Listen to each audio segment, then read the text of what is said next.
What's up guys, just hooked up the trailer. I'm in St. Louis, had to park the trailer here yesterday because I did get all brand new tires. I was about to replace just one tire because I used the spare, and the one that blew out I was going to replace that, but then I saw another tire which was a little bit worn more than I like in one spot, so I was thinking about getting two new tires, but I just replaced all of them because they were all getting kind of low, and I figured why not just replace them all at the same time. And I think I got a good deal. I bought them a discount tire. I got 14 ply this time. The ones I had were 16 ply, but the original tires that were on the trailer were 14 ply. And it seems like I've got more mileage out of the 14 plies that were original on this trailer than I got out of the 16 plies. I don't remember exactly, but I think on the 14 plies I got 160 or 180,000 miles. And these 16 plies, I think I'm at right around 140,000 miles roughly, and they were getting pretty bad. But I got these a discount tire. They are Heartland brand, 14 ply. They look nice, I think. The wheel's a little bit dirty because the little extra oil inside the hub kind of sprayed out. And I did get them balanced too. I mean, balancing is better than non-balancing, but it does look kind of funky because it's got quite a few weights on here, but who cares as long as it rides better. All right guys, so I got 8 tires, and they also gave me road hazard warranty. So 8 tires plus road hazard warranty with installation, I paid $1,853. That road hazard warranty was, I think, $25 per tire, so $205 is what it was. And that's a good peace of mind to have, because any blowout, nail, whatever, they just replace the tire for you. So why not? For 200 bucks on 8 tires, that's a great peace of mind right there. So I think overall, not a bad price for these tires. They were $159 each before installation and tax. So yeah, good price I think. But for now guys, it's Thursday today. My dispatcher booked the load for me, which picks up Friday, tomorrow. But I did call and they said that it is ready to go. So I'm gonna go pick it up now, come back, park the trailer, because it's going to Albuquerque, New Mexico. It doesn't get delivered till Monday. If we can find another partial to add to it, great. This is gonna be a 30-foot long load, so with 10 feet left, chances aren't that great, but we'll try. But for now, we're gonna go pick it up and plan to park the trailer back until Saturday. All right guys, just got to the receiver. This was really tricky backing in here because you pull in right there and then you have to circle around as wide as you can in here. You have to pull up into that alley and then you back straight into this building. So on camera it may look like there's a lot of space, but it's quite tight up there making that turn, but manageable. Getting loaded right now.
Alright guys, I got the load secured and I am getting ready to put a tarp over it. Let me show you what I've got.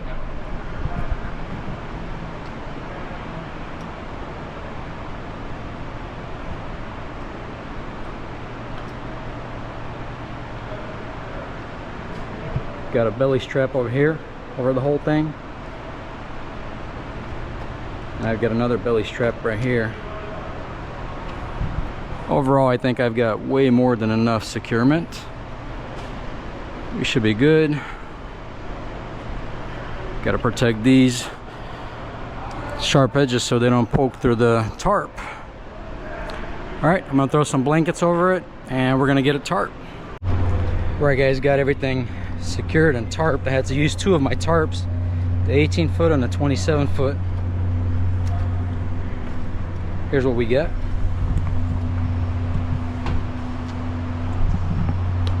Used my dunnage board to hold the extra slack of the tarp down. This is my 27-foot tarp and the 18-foot's on the rear. It's about 6,000 pound load.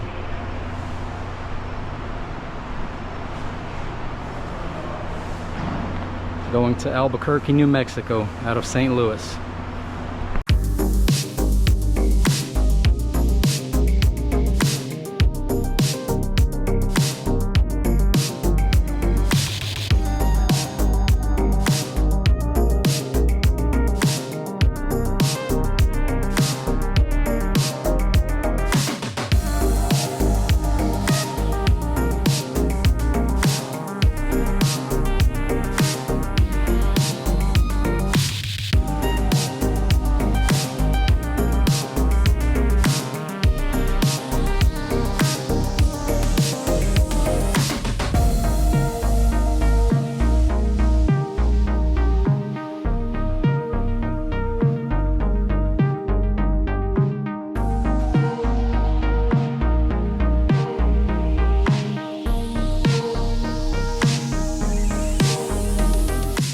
Hey, what's up guys? I'm at a truck stop about to fill up the truck and I am trying out this diesel power service diesel clean octane boost, and it's an injector cleaner as well.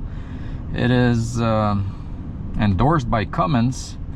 I already put one of these a few days ago into my main fuel tank and I've just been running my main fuel tank. I shut the external tank off so nothing mixes, but it's empty anyway. So I'm about to put some of this into the external tank, and so I'll have both tanks with this diesel clean stuff. And it says it treats up to 100 gallons, so it says 26 ounces for 100 gallons, so half of this goes into 50 gallons.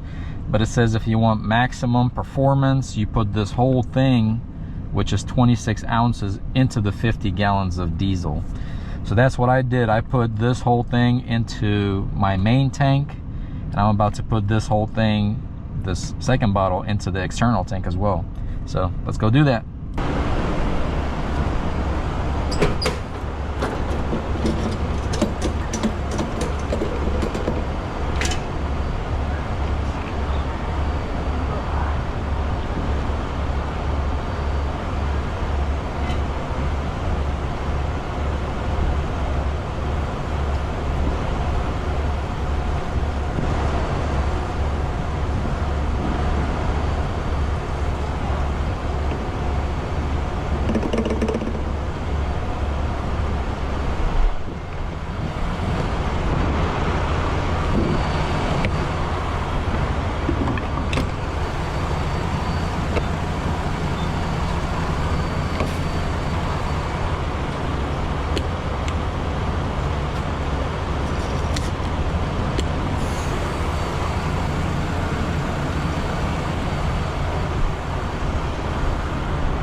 I have to get rid of this little bucket. This is my external tank for the diesel heater, and this cap is leaking, so, and plus it changes color when in the summertime from the heat.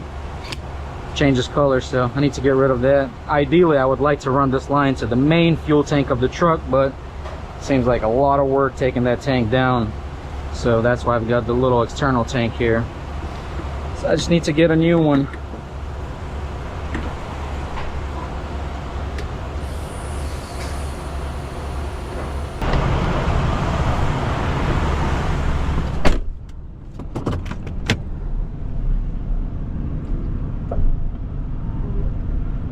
Alright guys, all done filling up.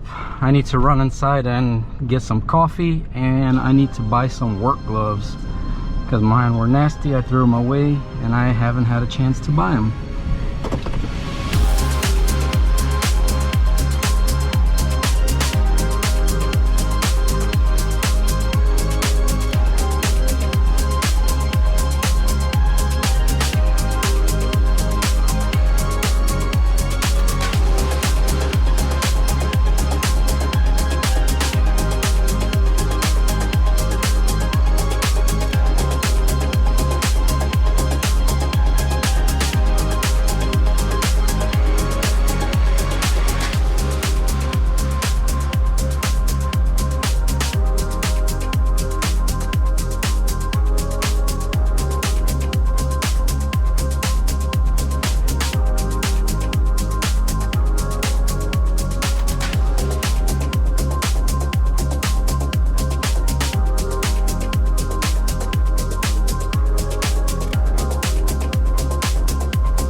Hey guys, so just dropped off my load.